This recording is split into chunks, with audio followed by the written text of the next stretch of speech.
BRS party గెలిస్తేనే అభివృద్ధి సాధ్యమని మాజీ మార్కెట్ కమిటీ చైర్మన్ గడ్డం హనుమన్లు అన్నారు. వేములవాడ రూరల్ మండలం తుర్కాసీ నగర్, ఫాజుల్ నగర్ గ్రామాల్లో బీఆర్ఎస్ ఎంపీ అభ్యర్థి వినోద్ కుమార్ ని గెలిపించాలని కోరుతూ శుక్రవారం ప్రచారం నిర్వహించారు.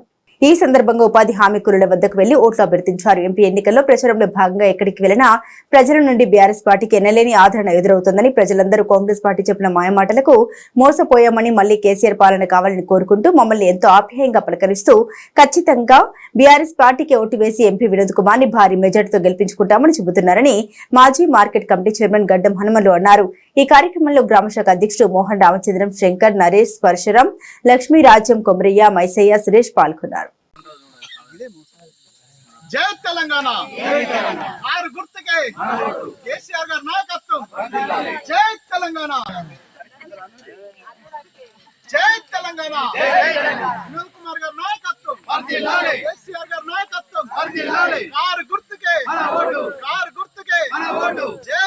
అందరికి తెలుసు, తెలంగాణ రాష్ట్రం ఏర్పడిన తర్వాత కేసీఆర్ గారు అంతకు ముందు మనకు 200 పెన్షన్స్ ఉంటే మొదటి విడతగా మొదటిసారి గెలిచినప్పుడు 1000 రూపాయలు చేసిండు. దానికి నీళ్ళు లేని పరిస్థితి వస్తాయి. ఉన్న పెన్షన్ కూడా ఈసారి నల్లలు కాదు కానీ పొలాలు 4 ఏళ్ళ కూడా గోసపడే అవసరం వస్తుంది. కేసీఆర్ తెలంగాణకు శ్రీరామ రక్ష. శ్రీరాముడు భగవంతుడు దేవుడు చెప్పుకొని వీరు ఏ విధంగా చేస్తారో మేము చెప్పాల్సిన అవసరం చూస్తున్నాం. కాకుంటే మనము ఈ ప్రాంతం అభివృద్ధి చెందింది తెలంగాణ రాష్ట్రం ఏర్పడిన తర్వాత. ఈ ప్రాంతం అభివృద్ధి చెందింది కేసీఆర్ గారు. ఈ ప్రాంతానికి ఎప్పుడన్నా ఈ ప్రాంతానికి ఏమన్నా నీళ్ళు తెచ్చిండా అమ్మ? అక్షింతల దేవుడి మనం ఆంజనేయుని కొలిచినాం, శ్రీరాముని కొలిచినాం, అన్ని దేవుళ్ళని మనం కొలుస్తాం. అక్షంతలు సరే, శ్రీరాముడు దేవుడు భగవంతుడు మనం పూజిస్తాం. కానీ దానికి తగ్గట్టుగా ప్రాంతానికి అభివృద్ధి చేయాలి. ప్రజాప్రతినిధి గెలిచినప్పుడు ఈ ప్రాంతంపై రూరల్ మండల ప్రజలకు, నా బాధన ప్రజలకు ఆ అవసరాలు తీర్చి 3వ నెంబర్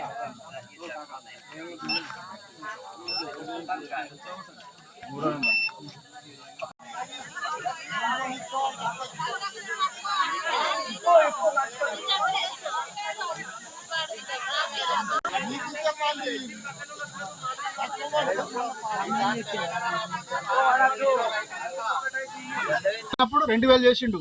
3వసారి గెలిస్తే 3000 చేస్తామన్నారు.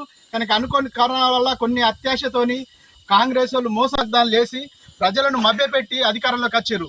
ఇప్పుడు 2000 ఇస్తుండ్రా, 3000, 4000 ఇస్తా అన్నారు. ఇస్తుండ్రా ఎవరికన్నా? 3000 కేసీఆర్ ఇచ్చిందే ఉన్నది కదా. రైతు బంధు అందరికి వచ్చిందా? అందరికి వచ్చింది రైతు బంధు. రైతు బంధు ఎవరికి రాలేదు. కళ్యాణ లక్ష్మి ఇస్తా అన్నాడు, తులం బంగారం ఇస్తా అన్నాడు.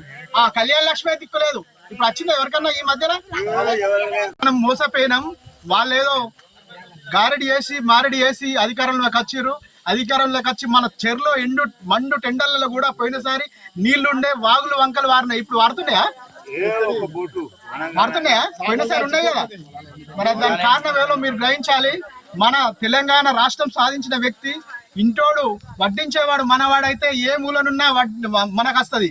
మన ప్రాంతం పట్ల, మన తెలంగాణ పట్ల చిత్తశుద్ధున్న వ్యక్తి కేసీఆర్ గారు. కాబట్టి ఆ రోజు తెలంగాణ ప్రజల కోసం, నా రైతుల కోసం, నా కార్మికుల కోసం, నా పెన్షన్ దారులు అయితేనేమి, రైతు బంద్ అయితేనేమి, రైతు బీమా అయితేనేమి, ఇతరత్ర ఏ ఇంటికైనా కేసీఆర్ ఫలం లేని ఇల్లున్నదా? పథకం లేని ఇల్లు లేదు.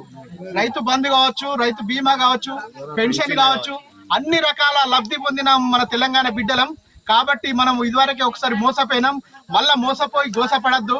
ప్రశ్నించే గొంతుగా ఢిల్లీలో పోరాడే వ్యక్తి కావాలి. ఈ వినోద్ గతంలో పనిచేసినప్పుడు ఈజేఎస్ గ్రామీణ ఉపాధి పథకం కింద మనం గెలిస్తే 500 చేస్తామనుకున్నాం. కానీ కాకుండా లేదు. ఇప్పుడు గ్రామీణ ఉపాధి హామీ పథకం కోసం పార్లమెంట్ లో కొట్లాడే గొంతుక కావాలి. మన ప్రజల కోసం కొట్లాడే గొంతుక కావాలి. కాబట్టి వినోద్ కుమార్ గారు ఇంతకు ముందు కూడా మన ప్రాంతానికి, మన బస్ స్టాండ్ లో రోడ్డు పోయించింది ఆయన్నే. సీసీ రోడ్ అంతకు ముందు ఎట్లుండే మన బస్ స్టాండ్ ఆయన్నే. కాబట్టి 2014 నుంచి 19 వరకు ఎన్నో అభివృద్ధి పనులు చేసారు. ఎందుకు వచ్చింది? ఎవరికి లేదు, ఎవరికి రాలేదు. కాబట్టి దయచేసి మీరు అర్థం చేసుకోరి. కాంగ్రెస్ మోసపూర్తి వాగ్దానాలు చేసి అధికారంలోకి వచ్చిర్రు.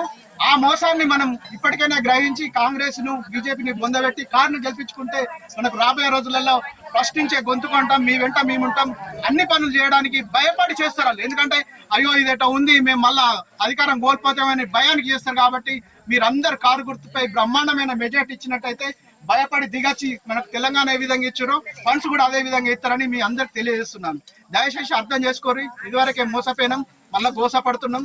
ఆ గోస మళ్ళా మనకు రావద్దంటే మీరందరు కారు గుర్తుపై వేసి వినోద్ కుమార్ బ్రహ్మాండమైన మెజార్టీతో గెలిపించినట్టయితే కేసీఆర్ గారు దేశ లెవెల్లో రాజకీయాలలో కొట్లాడి మన ప్రాంతానికి కావాల్సిన నిధులు తీసుకొస్తాడు. అందరు అర్థం చేసుకోరు, ఇదివరకే మోసపోయినాం. అట్లాంటి ఎన్నో పోవాల్సిన పరిస్థితి వస్తుంది. మనం కొట్లాడితేనే ఇస్తారు. ఇప్పుడు రైతు బంధు కొంతమందికి ఎందుకు ఇస్తారు? మేము అంటున్నాగా, మేము ఉన్నప్పుడు ఇచ్చినా మీరు ఇస్తలేరు, ఎందుకు ఇస్తలేరు? మీకు దమ్ము సాత కాకుంటే దిగిపోండి అని చెప్తారు కేసీఆర్ గారు బయటకు వెళ్ళారు కాబట్టి రైతు బంధు మళ్ళా ఎప్పుడు వేసేది వానాకాలంలో వేసేది ఇప్పుడు వస్తున్నది. అందరికి వచ్చిందా రైతు బంధు? 3 ఎకరాల వరకు వచ్చింది, 4 ఎకరాల లాస్ట్. కానీ కేసీఆర్ అట్లా లేదు, ప్రతి ఒక్కరికి ఇచ్చిండు రైతు బంధు, అందరికి రైతు బీమా ఇచ్చిండు, పెన్షన్. ఇప్పుడు కేసీఆర్ గారు ఏ విధంగా పనులు వేసిండో వాళ్ళు ఒక్కటి కూడా వాటి కంటిన్యూ చేయడానికి ఇబ్బంది పడుతున్నారు. కానీ వాళ్ళు హామీలు ఇచ్చింది ఒక్కటి కూడా నెరవేర్చలేదు. ఒక ఉచిత బస్సు అని చెప్పిండు, బస్సులు తగ్గించి వాళ్ళు కొట్టుకోరని చెప్తాడు. ఉచిత బస్సు అని పెట్టిండు, బస్సులు తగ్గించారు. మహిళలు ఆశపడి ఇబ్బంది పడుతున్నారు. సరే, అది ఒక స్కీమ్ కావచ్చు. ఈ విధం మన రుణమాఫీ చేస్తానని చేసిండా? డిసెంబర్ 6 2 లక్షల రుణమాఫీ చేస్తా, అందరు రుణాలు తెచ్చుకోరు అని చెప్పిండు. చేసిండా? అది చేయలేదు. యువ వికాసం అన్నాడు,